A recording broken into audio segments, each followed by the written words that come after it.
जय भीम, जय काशीराम, जय मंडल कमीशन, जय संविधान। मंडल कमीशन की बात करते हुए आज की पंक्तियां मैं यहाँ से शुरू करता हूँ। उसके बाद भारतीय जनता पार्टी की जो कारनामे हैं मैं उनको बताऊंगा। नीतीश कुमार जी ने जो बिहार में किया है, शुरुआत वहीं से करूंगा। आज की परिस्थिति में रिजर्वेशन की 50% सीलिंग बढ़ाने की ज़रूरत है। संविधान में संशोधन कर इसे बढ़ाया जाना चाहिए। सिर्फ सरकारी क्षेत्र में ही क्यों, निजी क्षेत्र में भी आरक्षण लागू होना चाहिए। लिबरलाइजेशन और प्राइवेटाइजेशन के दौड़ में हर क्षेत्र में निजी क्षेत्र प्रभावी है। ऐसी परिस्थिति में अगर निजी क्षेत्र में SC, ST और OBC को आरक्षण नहीं दिया गया तो यह सामाजिक न्याय का माखौल होगा, सामाजिक न्याय का मजाक होगा। ये उक्त बातें नीतीश कुमार ने अप्रैल 2016 में कहा था। और यही नहीं, नीतीश कुमार की एक खासियत रही जिन्होंने महिलाओं को 50% रिजर्वेशन दिया। और यही नहीं, SC, ST, OBC, EBC के लिए पंचायत चुनाव में, नगर निकाय चुनाव में सम्मान भी दिया।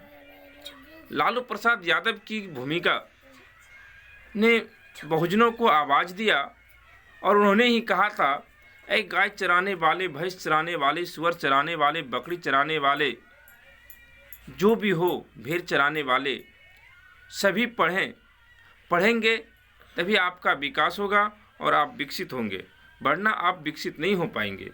ये उक्त बातें आज बहुजनों ने वो काम किया, आज बहुजनों की आवाज़ बने, आज लोग अपने हक और अधिकार की लड़ाई लड़ने लगे। ये थी मंडल कमीशन की बातें और मंडल कमीशन के अधिकार और बहुजनों की आवाज़। नीतीश लालू के ये थे कारनामे।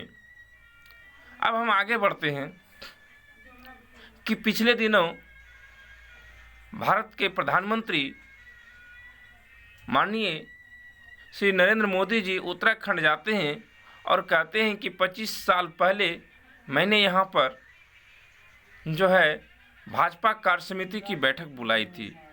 उनको पता नहीं है कि 25 साल पहले उत्तराखंड का गठन भी नहीं हुआ था। इतना बड़ा फेंकते हैं, इससे ज़्यादा और क्या शर्मनाक होगा। मित्रों, ये तो हुआ नरेंद्र मोदी की फेंकने की बात।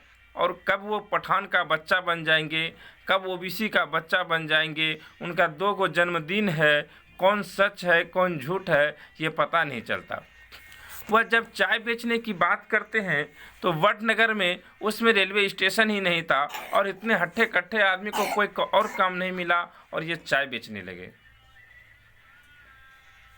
आगे यहीं से बढ़ते हैं कि देश के गृह मंत्री मोटा भाई तड़ीपार अमित शाह जी बिहार के सीमांचल पूर्णिया के रंगभूमि मैदान में आए थे और अब वहाँ अभी भूमि अधिग्रहण ही हो रहा था कि उन्हें हवाई जहाज़ उड़ा के चले गए।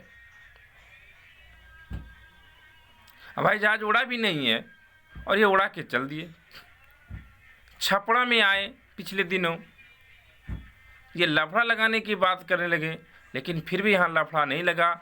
हिंदू मुस्लिम आपस में भाईचारा की तरह लगा।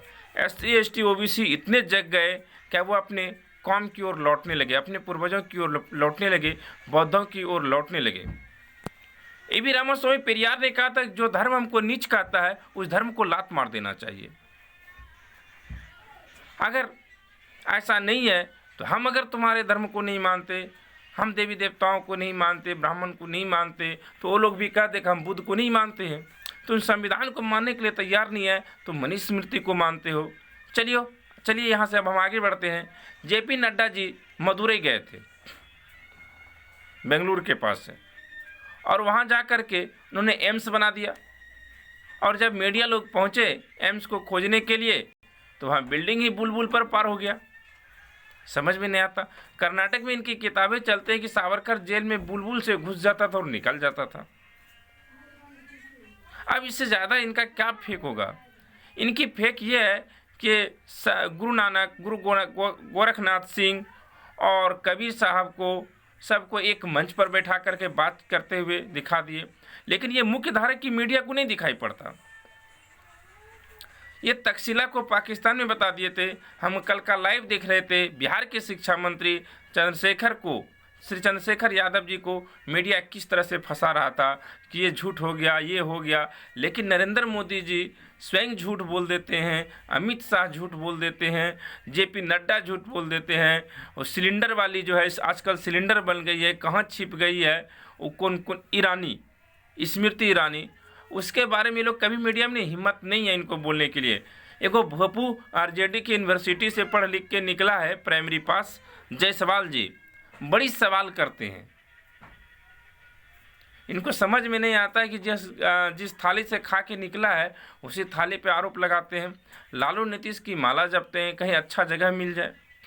और जीतन राम मांझी जी मीडिया में रहने के लिए अनर्गल बयान देते हैं और कहते हैं बहुजन कि हम आवाज़ हैं, बहुजन एकता की बात करते हैं, और ये भी बोलते हैं मुख्य धारा की मीडिया हमें नहीं दिखाता, लेकिन मुख्य धारा के लिए कोई काम नहीं करते। इनके बेटे अनुसूचित जाति जनजाति के मंत्री हैं, लेकिन अनुसूचित जाति और जनजाति के लिए पंचायत में या गांव में एक भी छात्रावास नहीं खोले, उनके पढ़ने की व्यवस्था नहीं कर रहे हैं, उनको मुख्य धारा में बराबरी में लाने का कोई प्रयास नहीं, सिर्फ टीवी एंकर पर बने रहते हैं और जाति के नाम पर ये वोट लेते हैं।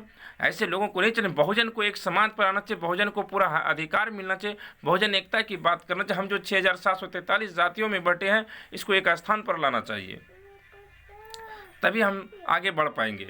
लेकिन ये उसकी थोथी बात करके, वह उधर की बात करके हम आगे नहीं बढ़ सकते। आजकल बीजेपी के बहुत सारे दलाल एजेंट घूम रहे हैं। एक ओम यादव हैं जो पेरियार ललई सिंह यादव को भी गाली दे रहे हैं, ठीक है। एक पुष्पेंद्र कुलछेम है, पता नहीं कौन छेम है, कि रात दिन आरएसएस का प्रचार करते रहते हैं।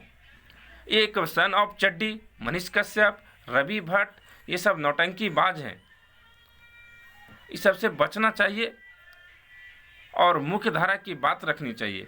आपको सच्ची सही खबरें सिर्फ सोशल मीडिया में दिखा रहा है तो वह है नेशनल जनमत, नेशनल दस्तक, जिसके चीफ शंभू कुमार सिंह हैं, नीरज पटेल हैं, article 19 India, Naveen Kumar ji, Newsweek, Sumit Chauhan ji, Ved Prakash ji, the activist, ये सब बहुत सारे लोग हैं। इन्हीं हम लोगों को आगे बढ़ा के काम करना चाहिए। इसलिए आप लोगों से मेरा नम्र निवेदन है कि भारतीय जनता पार्टी पूरी तरह से फेक पार्टी है। जैसे कभी नरेंद्र मोदी जी ने कह दिया कि हम 25 साल पहले उत्तराखंड आए थे और बीजेपी कार्य समिति की बैठक बुलाते थे, 25 साल पहले उत्तराखंड का गठन भी नहीं हुआ था। मोटा भाई आके सीमांचल रंगभूमि मैदान में हवाई जहाज उड़ा के चल दिए, छपड़ा में लफड़ा लगाने आए, लेकिन राजीव प्रताप रूडी ने जो एम्बुलेंस पर बालू ढो रहा था, जिसको पप्पू यादव जी ने उजागर किया था, उसको दिखाने का काम नहीं किया, उस पर एक बात भी नहीं बोलते हैं। तो हम आज भी लाइव वीडियो माध्यम से कहते हैं कि देश के जितने भी बहुजन नेता हैं, चाहे वह शरद पवार हो, छगन भुजबल हो, चाहे मायावती हो, अखिलेश यादव जी हो, लालू नीतीश हो, मुकेश सहनी जी हो, जो भी हैं, शिबू सोरेन, हेमंत सोरेन, MK स्टालिन, ये लोग को एक जगह पर आ जाना चाहिए और देश की रुतबा ही अलग होगी। अब आरक्षण का भी कार्ड खेल रहे हैं बीजेपी, कर्नाटक में जैसे खेला है, लेकिन वो आरक्षण देंगे नहीं। देखते हैं कि 12 नवंबर को चुनाव, 8 दिसंबर को काउंटिंग कराएगा, ये बीच में ईवीएम को कबड्डी खेलाएगा। इस पर सारे नेताओं को, विपक्षी नेताओं को इस पर सवाल करनी चाहिए।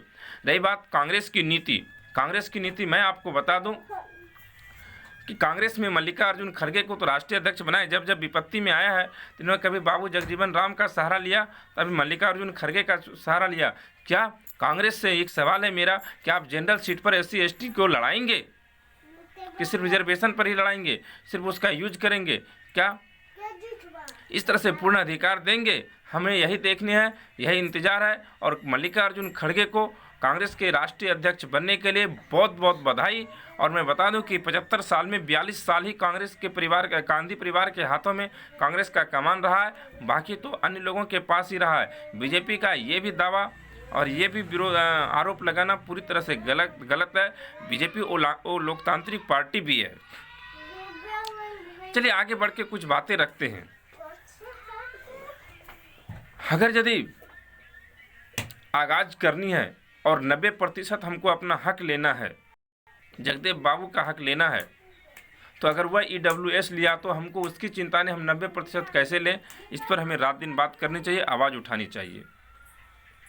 इतना ही कहकर अपनी वाणी को विराम देता हूँ। जय भीम, जय संविधान, जय मंडल कमीशन, जय काशीराम।